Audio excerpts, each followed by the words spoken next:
आपण एक वेगळ्याच प्रकारचं घावण टाईप करणार आहे, ज्याच्यामध्ये सगळे मिक्स प्रकारचे पीठ आहेत. गहू, ज्वारी, बाजरी. आता मी घालताना दाखवू नाही शकले कारण माझ्याकडे लहान मूल आहे. सो मी तुम्हाला फक्त काय काय इन्ग्रेडियंट्स घातले ते सांगते. गहू, बाजरी, ज्वारीचं पीठ, तांदळाचं पीठ, चण्याचं पीठ, थोडंसं हिंग, ओवा, मीठ, थोडं धनेजिरे पावडर, तिखट, हळद आणि थोडी किंचित चिमूटभर चवीला येईल म्हणून साखर आणि कोथिंबीर. आणि त्याच्यातून भाज्या मी कांदा आणि कोबी घातलेला आहे याच्यामध्ये. सो आपण एक घालून बघूया. ऑलरेडी मी एक केलेला आहे, पण आता मी हा व्हिडिओ बनवण्यासाठी तुम्हाला एक दाखवते की खूप छान पद्धतीने हे घावण होतं आणि खूप चांगलंही लागतं टेस्टला. सो खूप मोठं मोठं नाही घालायचं आहे, छोटे छोटे घालायचे. थोडंसं तेल घालूया आपण त्याच्यावर.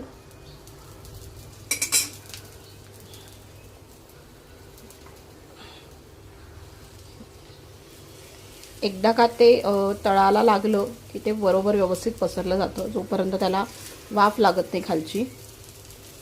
आणि फार मोठं नाही घालायचं आहे की जेणेकरून पलटायला आपल्याला प्रॉब्लेम होईल.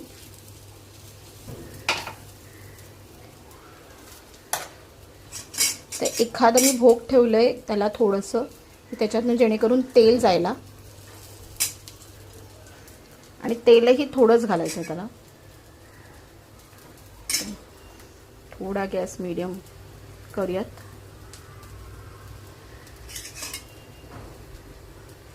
ह्याच्यात तुम्ही काहीही भाज्या घालू शकता, पण ज्या म्हणजे आपण तुम्ही खिसून घालू शकता. इवन आलं लसणाची पेस्टही घातली तरी खूप छान लागतं चवीला.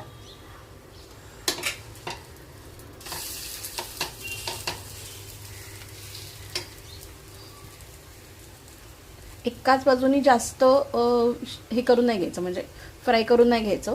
जे पण घावण असेल ते दुसऱ्या बाजूनी पण थोडंसं कडक झालं, कारण एकाच बाजूने तुम्ही करून गेला तर दुसरी बाजू थोडी ओलसर राहून मग ती तुटते मधून.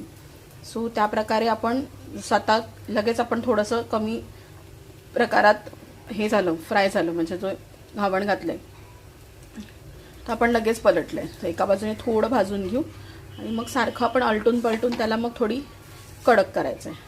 ह्याला असे थोडे कापे केले की प्रॉपर थोडंसं कडक होतं याच्यामध्ये. परत थोडंसं तेल घालून